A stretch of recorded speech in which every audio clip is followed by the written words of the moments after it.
Thick smoke seen from miles away in West Haven. What Weber County firefighters are saying about this fire and the damage done. And he's accused of attacking someone with a sledgehammer. Now he's turned himself in. New details from Payson Police tonight about this bizarre crime. A chaotic scene plays out at this club in downtown Salt Lake City. How police say everything unfolded. And the 90s are heading out and triple digits return once again. We're following breaking news just into our newsroom. President Donald Trump's younger brother has died at the age of 72. The president made the announcement in a statement just about a half an hour ago. He says his brother Robert passed away peacefully in the hospital. Now, details about Robert's illness have not been released, but Robert Trump was previously hospitalized with a serious condition in the spring.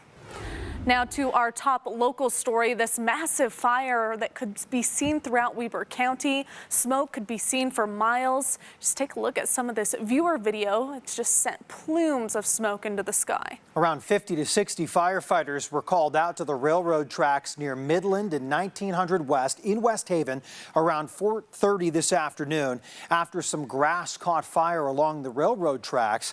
The fire then spread to a trailer and 15 vehicles behind an auto shop. Firefighters say despite the size of this fire, they were able to get it under control with minimal damage to nearby businesses. Another concern, there was 3 railroad tankers in the back, and we didn't know what was in them at the time. It turns out they were empty, but at the time we didn't know if they had a flammable substance in them. Now, 3 firefighters did have to be treated for heat-related injuries, but they were not taken to the hospital. As for the cause of this fire, it is still under investigation. And happening now, dozens of people gathering tonight in Salt Lake City, all to bring awareness to human trafficking. Fox 13's Sydney Glenn joining us live tonight. And Sydney, some really powerful stories this evening, hearing from victims and victims' families.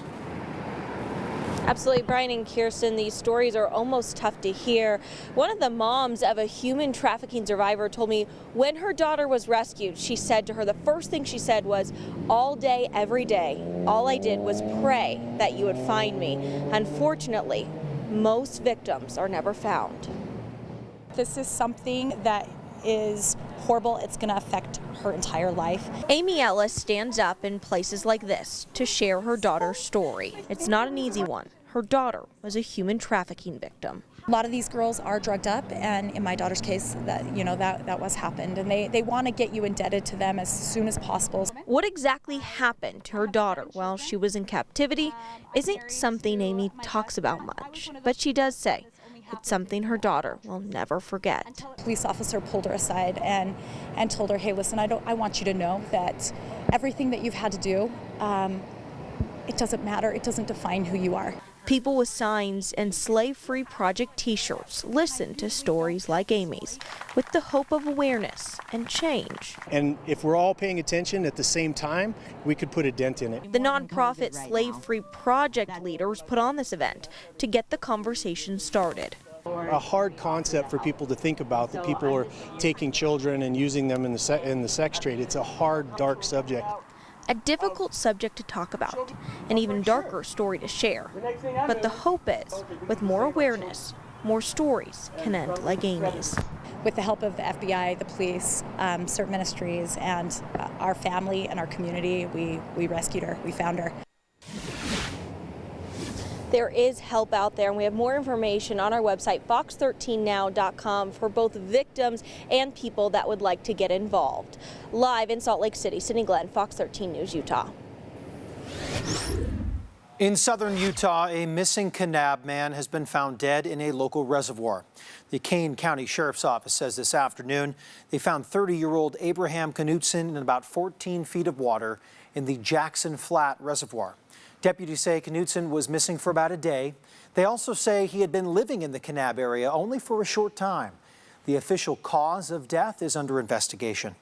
And now to a developing story. A man is dead after an early morning shooting in Salt Lake City at the Echo nightclub. Now, investigators say the man who died, 27-year-old Gustave DeCamp, fired shots inside the club. Fox 13's John Franke looks at the chaos that police say was a dangerous start to the day. That chaotic scene played out here in downtown Salt Lake City early Saturday morning. One person died, the man who initially went inside that club with his gun, but police say this had the potential to be an even more tragic situation. Very dynamic situation, very crazy. Hours after the first shots were fired around 1:30 Saturday morning, investigators were trying to find more clues at Echo nightclub. Police say this all began when a clubgoer left, then snuck back in through a side door with a gun. Came back into the club and was shooting the weapon up in the air and pointing it at other customers. That's when police say a club security guard went to their own car to get a gun, came back, shot, and killed the man. This employee, I think, felt that people were in danger and engaged him with his own gun. That person was taken into custody and released later Saturday. That looks like a case of self-defense or coming to the aid of others, stopping a threat. The club sent Fox 13 a statement. It said in part, thanks to the quick actions by an employee to stop the shooter, our patrons and staff were unharmed. But police say that was not the end of the chaos. As people left, they went to their cars and fired their own guns into the air as they drove away.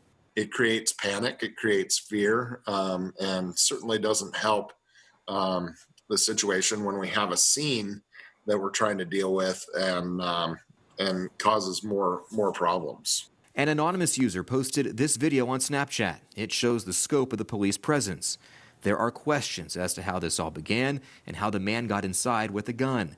Police say he had a criminal background and should not have had a firearm in the first place. With so many moving parts and guns involved, police are thankful the outcome wasn't worse. If he intended on shooting people, that could have been really, really bad. And police say they'll comb through surveillance footage to find out exactly how and why this all happened. In Salt Lake City, John Franke, Fox 13 News, Utah. In Utah County, a Payson teen accused of yesterday's sledgehammer attack is behind bars after being arrested early this morning. Fox 13's Spencer Joseph spoke with police this afternoon who say they still don't know why this happened. Copy. Are there weapons involved? It sounds like he has a sledgehammer. There's no history. Those were the radio calls for police to swarm a quiet Payson community. Not responding much to dispatch. We can hear the kids screaming in the background. The 17-year-old suspect in the sledgehammer attack, pictured here, is now behind bars. We got a call into our dispatch center that he was here at the police department with his stepfather and he wanted to turn himself in. The main victim in this case remains in critical condition. His family didn't want to go on camera, but say they're hoping for the best outcome in this tragic situation. The community looked much different one day later. It became a very dynamic situation and things were constantly changing. But Sergeant Sandoval with the Payson Police Department say all those in the area responded well to those tense hours. Of course, people are going to be concerned and worried about what is going on. The investigators on this case now have their work cut out. Obviously, there was a big time gap between when the incident happened to where he was taken into custody.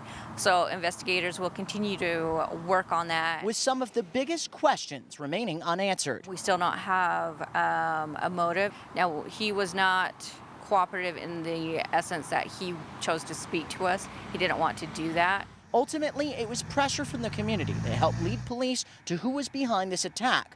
And it's believed that forced him to turn himself in. You know, it's always a great thing when we can partner with our community. Without that support, that makes our job that much more difficult. The police department says in total that 17-year-old has been charged with 12 different things, including aggravated murder, 2 counts of aggravated child abuse, and obstruction of justice. In Payson, Spencer Joseph, Fox 13 News, Utah. A semi-truck ended up on top of a barrier this morning on I-15. Utah Highway Patrol says the big rig collided with a truck pulling a trailer. Now, this all happened around 9:30 this morning in the southbound lanes where State Road 92 goes to Lehigh. A couple of lanes were blocked for about 2 hours while the wreck was cleared. UHP says 2 adults did suffer minor injuries. A new wildfire sparking in Summit County. It's called the Shingle Creek Fire, burning near Norway Flats, northeast of Heber. It's about 25 acres in size. Several fire crews and air resources were on scene today. Summit County Sheriff's Office says this all started after a car fire spread to wildland. Crews helped with evacuating campers in the area. Deputies are still urging people to avoid Mirror Lake Highway during the firefight. And tough conditions for those fire crews. It is hot, it's dry, and we haven't seen any rain in weeks. Jody Salin in for Breck Bolton tonight. And Jody, what's ahead for those fire crews? Right. Well, you know, we have had a little bit of wind today, but not gusty winds. But like you mentioned, it's been weeks since we've seen rain. In fact, we're into 15 days in August. There has been absolutely no rain. And over the next week, this high is going to intensify. And we are talking about temperatures coming up even hotter than they are today.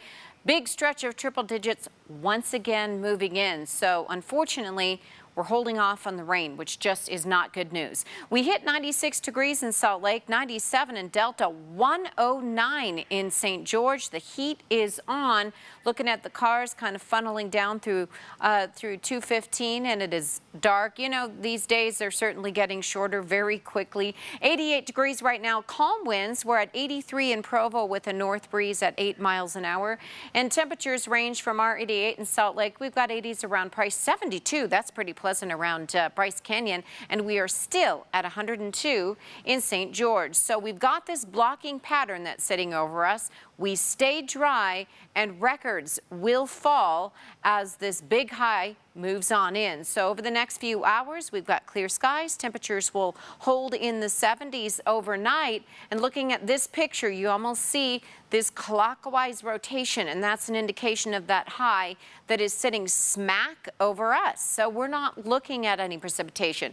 It's almost a monsoon flow in a way, but it's staying off to our west. So it's going to take a while before any of that moisture actually works its way into Utah. Once it does, we may see a chance of rain, but that is going to be a while. And that is where the heat is right under that high in the west. You can see cooler readings across the east. That is the blocking pattern. I'll look at the excessive heat warning that's in effect in just a few minutes. And also still ahead tonight, protesting in downtown Salt Lake over a planned mass eviction.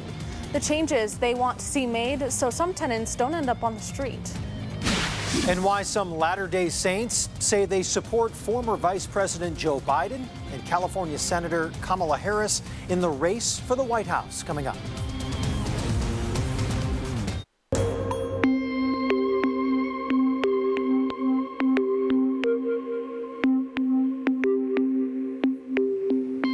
Welcome back. Now to the latest on COVID-19 in the state of Utah. The virus claiming its first life in Sanpete County. The Central Utah Public Health Department was notified of this death on Friday. We're told he was a man older than the age of 85. The health department said he had come in contact with a person who was known to have a confirmed case of COVID-19.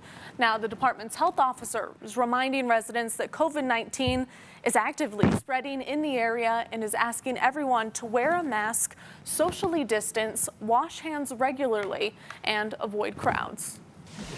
Utah Department of Health reporting 345 new cases of COVID-19 Saturday, including the Sanpete County resident, which brings our statewide total to 46,321. The rolling 7-day average for positive tests is 365 per day, and the rolling 7-day average for percent of positive lab tests is 9.2%. There are 167 people currently hospitalized with COVID-19 in the state. Besides the death in Sanpete County, the two others occurring in Salt Lake County. One was a man between the ages of 65 and 84, the other a woman between age 25 and 44. New at 9, protesters met for a rally near downtown Salt Lake City today, this time against a mass eviction. Now, in July, the tenants of the Hawthorne Heights apartments got an eviction notice on their doors after the building was purchased by an unknown new owner. Well, some tenants have been told to vacate as early as the end of August, but they say the evictions are unfair as it breaks many of their leases. They've reached out to the new owners to voice their complaints, but they haven't heard back. They are just really tight-lipped about what's going on, who the new owners are, and it's impossible to even get help with anything because they pick and choose who and what they want to respond to. Many of the tenants are asking the eviction date at least to be extended until the end of September, giving them more time to find a new home. A group that calls itself Latter-day Saints for Joe staged a virtual town hall today. We believe that Latter-day Saints see strong contrast between the Biden-Harris family first, opportunity focused agenda and President Trump's continued attempts to separate children from their parents, put kids in cages, abuse his power, deny refuge to the stranger, and normalize racism and incivility.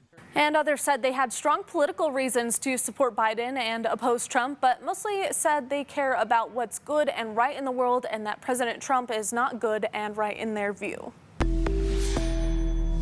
The city of Logan has announced 2 new studies they hope will shape the future of public transportation. The city has announced the Transportation Master Plan update and the Main Street Corridor study. Both of these studies ask for opinions on transportation from Logan residents to ensure that the needs of the entire community will be met. Transportation infrastructure is vital to our community. As we continue to grow, there are many opportunities to proactively plan for tomorrow. If you would like to share your input, we have a link to the 2 studies on our website, fox13now.com.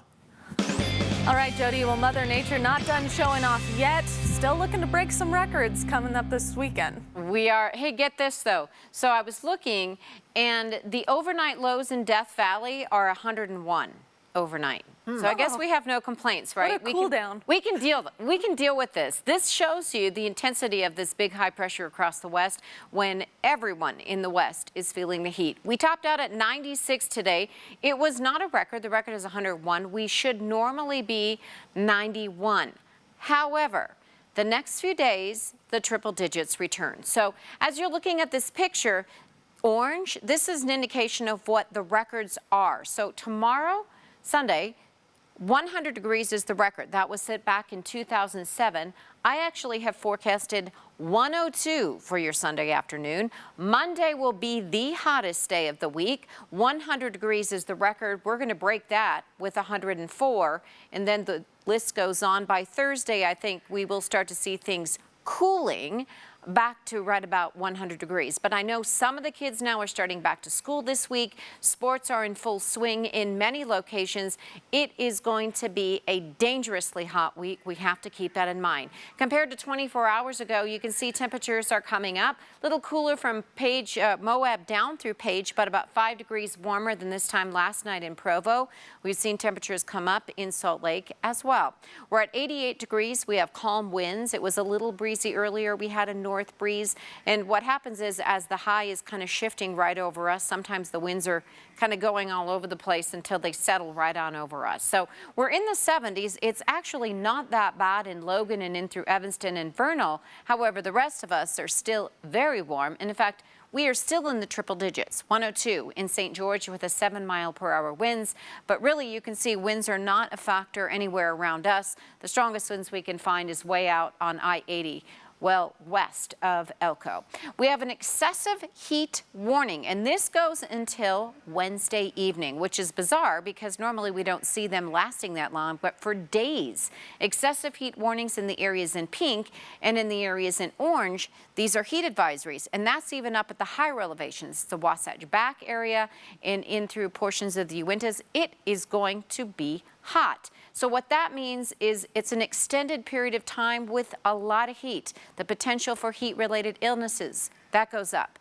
And it extends through this week, and the numbers are big. And this is really unusual for the middle of August to see these kinds of readings, but this high pressure is so strong, and nothing is going anywhere. There's a low off the Pacific coastline, but that's just kind of sitting there. You can see it's pretty deep, but it's really hard to bump into that high pressure. So that's going to sit there for a while. Probably toward the end of the week, we may start to see that moving in, and that would squish the high, and that's where we would see temperatures starting to come down just a little bit. And this goes all across the west, so it doesn't matter where you're going. You're going to Vegas, you're going to Reno, you're heading up through Seattle and Portland. These areas are all under this excessive heat warning or heat advisory. In fact, today it was 98 degrees in Portland, Oregon, which we don't see either. 50s in Vernal tonight, upper 40s in Park City. The nights are getting longer, so the temperatures do cool off at night. But there's the 102 in Salt Lake, and that would be a record if we do hit 102. And these are some monster readings here coming in. 112, 113 for several days in a row in southern Utah. I know Washington County has been in school, and that is just rough. So the kids need a ton of water in the classroom, and there's our triple digits. 5 days, a good possibility. Actually, 6, I can count. 6 days, we could see triple digits. If we get more clouds, we may see these temperatures in the upper 90s. Millions are expected to vote by mail. I'm David Spunt in New Jersey, where the president is defending his postmaster general amid an inspector general probe. That story coming up. You're watching Fox 13 News. Let's connect. Welcome back, and welcome back to the Natural History Museum of Utah. It opened again today after a long closure due to the pandemic. The museum opened with new guidelines like online ticketing to keep the number of visitors to a manageable number. All visitors must wear masks, and hand sanitizer stations are set up throughout. Staff also had to adapt to a lot of the gallery experiences. We're a very hands-on museum, and so we have changed things to use a stylus now. So you'll be able to use our touch screens, press buttons, turn dials, and still have a really engaging experience while maintaining a hands-free experience. The museum is open 7 days a week from 10 a.m. to 5 p.m. except for Thanksgiving and Christmas.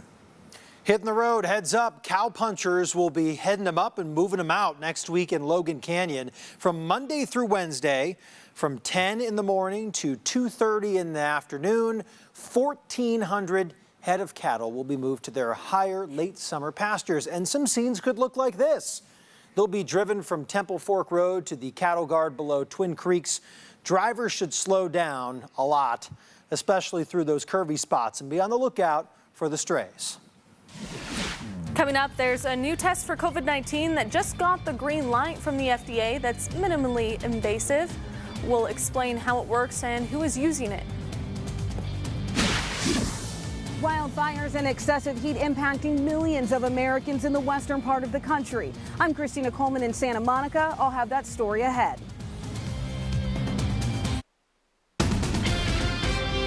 In your national news, problems with the Postal Service continue to boil over. President Donald Trump is defending his pick for Postmaster General amid an Inspector General probe.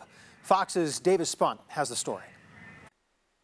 President Trump on Saturday fighting back against accusations that he's cutting Postal Service funding, hoping to help his reelection in November. You are going to have a catastrophic situation with universal mail-in votes. And on top of it, the Democrats aren't willing to give the people the money and the post office the money. Speaking from his golf club in Bedminster, New Jersey, the president continued to criticize universal mail-in voting less than 3 months from the election. Universal mail-in voting is going to be catastrophic. It's going to make our country a laughingstock all over the world. Democrats argue Postmaster General Louis DeJoy is harming the Postal Service to help his boss, the president. Fox News has learned the Postal Inspector General is investigating the agency. The president defended DeJoy, touting his efforts to streamline the 200-year-old institution. He wants to make the post office great again. With an unprecedented number of mail-in votes expected this year, people across the country say they're worried their vote will not be counted. This after the Postal Service warned states they cannot guarantee all mail-in ballots will arrive in time to be counted, even if they are mailed ahead of the deadline. Earlier Saturday, dozens of protesters gathered outside DeJoy's Washington home, calling for his resignation. There's no safer way for people to vote than to vote by mail. And this administration is actively trying to dismantle that system so that people cannot vote. After it came to light collection boxes were being removed across the country, the Postal Service announced it will stop that practice until after the election. In Bridgewater, New Jersey, David Spunt, Fox News. If getting a nasal swab to test for COVID-19 makes you cringe, here's some good news. A new test could use your saliva instead. The FDA granted emergency authorization for the Saliva Direct test today. Researchers from the Yale School of Public Health developed it. It appears to be fairly accurate, cheap, and fast, and it relies on commonly available reagents. The NBA funded the test's development, and the teams give it to asymptomatic players. Record-breaking heat and triple-digit temperatures are all throughout the West right now, with places like Phoenix even hitting 120 degrees. Fox's Christina Coleman shows us the dangers that are coming with this heat wave. With several wildfires burning in multiple states in the western part of the country, firefighters are not only battling the fires, but also extreme heat. At least 3 fires are burning in the Los Angeles area, including the Hughes Lake fire, which has consumed thousands of acres in the Angeles National Forest. The massive brush fire fueled by bone-dry vegetation, prompting widespread evacuations as the fire threatened thousands of homes, a handful already destroyed. Statewide fire crews are struggling to extinguish the flames as temperatures reach the 100-degree mark. And with the mercury rising and humidity dropping, the risk of new fires is high. And in other states in the West, including Oregon, Arizona, and Colorado, it's a similar fight as fires rip through parts of those states. All of Colorado is under drought conditions right now. So we are at great heightened risk in many of our areas. Meanwhile, a dangerous heat wave impacting tens of millions of people from Texas to Washington state, with many areas reaching triple-digit temperatures. The sweltering heat sending people to beaches for relief. We live in San Jose. It's very, very hot over there, so we thought we can get a little refreshment coming to the beach. In California, the high heat straining power, prompting officials to implement rolling blackouts to avoid mass outages. This is driven mainly by heat and by air conditioning use, which puts a strain on the electric system. Relief is still days away. This extreme heat is expected to continue through the middle of next week. In Santa Monica, Christina Coleman, Fox News. Still to come, we've heard about a lot of major events that are being scaled back because of the pandemic. And now it's Sundance's turn. We'll show you their plans. And to go along with that story, we obviously are in the middle of that heat wave as well here in Utah. Excessive heat warnings in the areas in pink.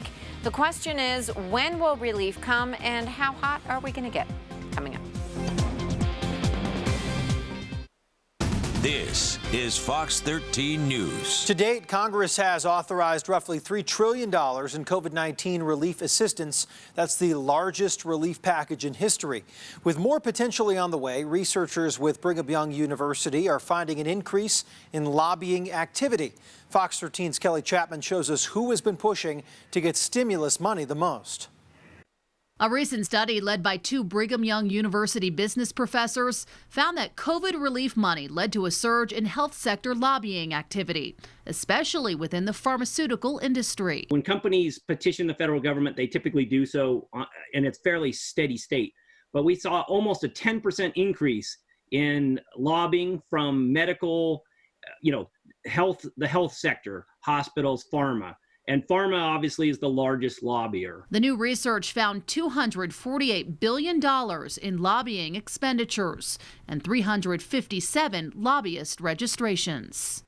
The health sector represented nearly a fourth of all lobbying activity in the first quarter of 2020. There was a huge increase in lobbying registrations. So if you hire a new lobbying firm or lobbyist to represent yourself, then you need to file a registration. And we saw that healthcare registrations went up almost 140%. What really is lobbying and why do people do it? And more importantly, why now? Do we have enough ICU beds? Do we have, these things? And so they were asking for resources from Congress, and they need that. Everyone would like a vaccine. So, pharmaceutical companies were asking for more money so that they could try to develop a vaccine faster so we can get our economy back and kids back in school. The number of lobbyists registered in the health sector increased 140%, while non-health sector registrations increased only 63%. Barrick says the demand isn't ending anytime soon. We've got another round coming. And like you said, there's uncertainty. So why shouldn't I ask for what I need? Lobbying isn't bad. Lobbying is super important. Nonprofits lobby, governments, states and cities lobby for things. And so, but it is important for transparency. I think that's the most important thing.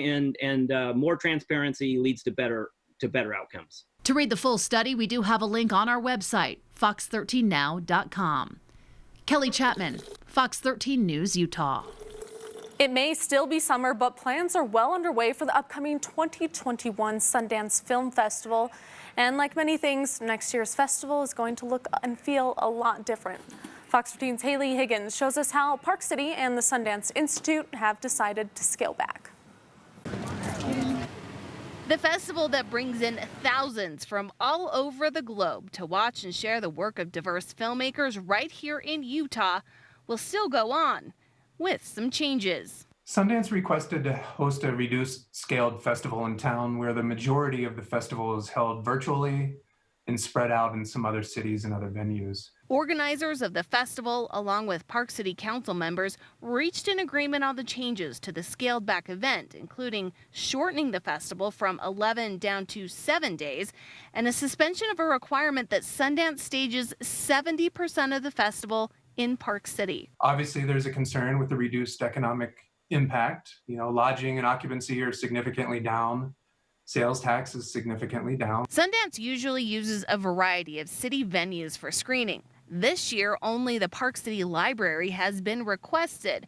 While the festival won't be back in full swing, the city welcomes the plan with open arms. Well, we're grateful that the Institute was able to work so hard and in earnest to put together a plan to continue to move forward with the festival. It brings a huge economic impact here to Park City and to the state of Utah.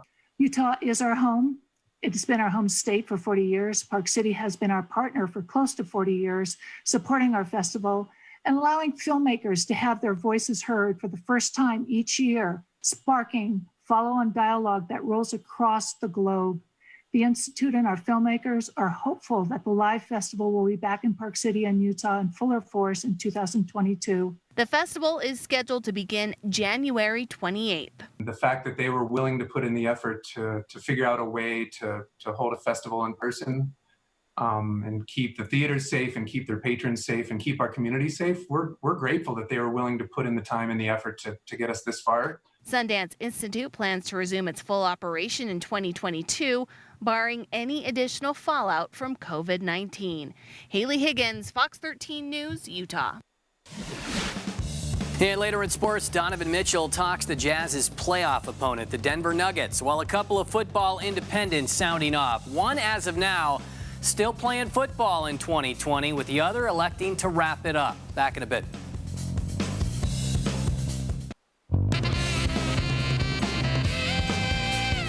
When it comes to new material to stream, you have some action and even a musical to choose from this weekend. Our Steve Oldfield takes a look at 4 titles now available to watch from the comfort of your own home.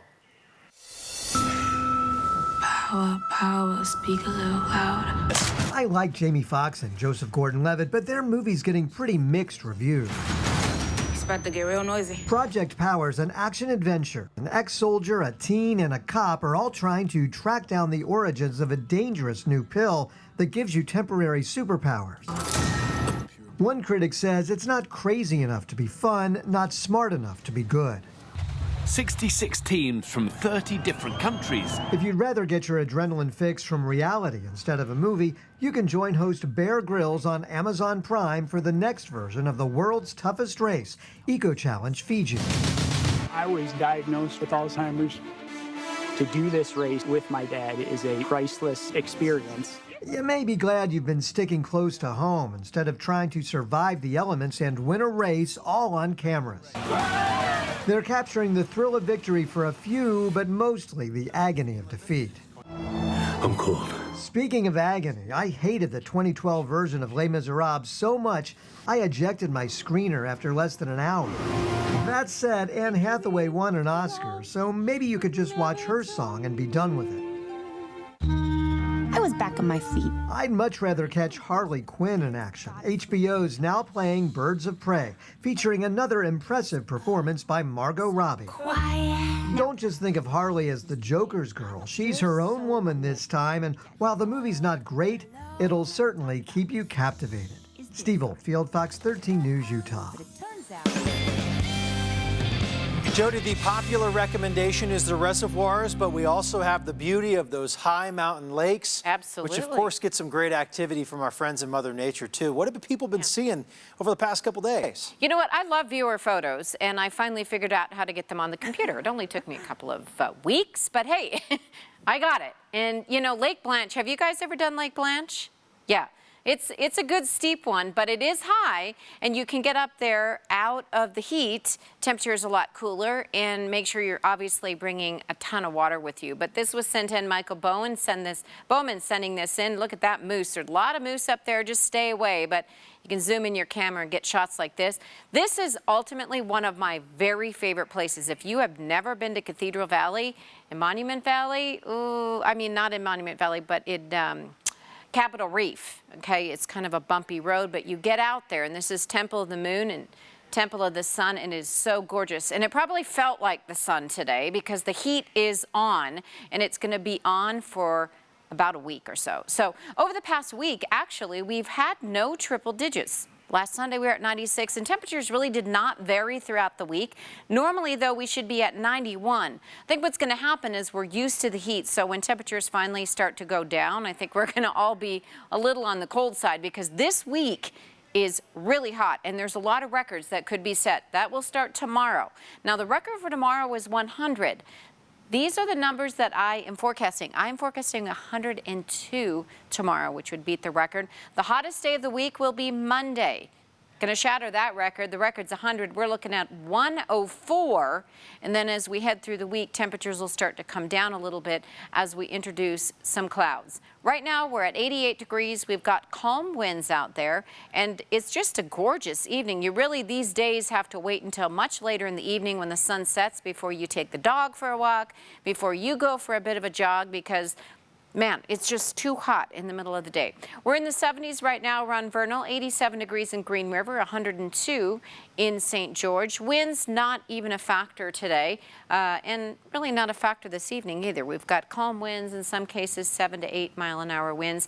Excessive heat warning. Anywhere you see pink, that's an excessive heat warning, and that goes through Wednesday at midnight. So this is a long, prolonged event. The heat advisory is out even for the higher elevations in the areas in orange. So you want to stay hydrated, wear lightweight clothing, don't wear black shirts out there. They just absorb the heat.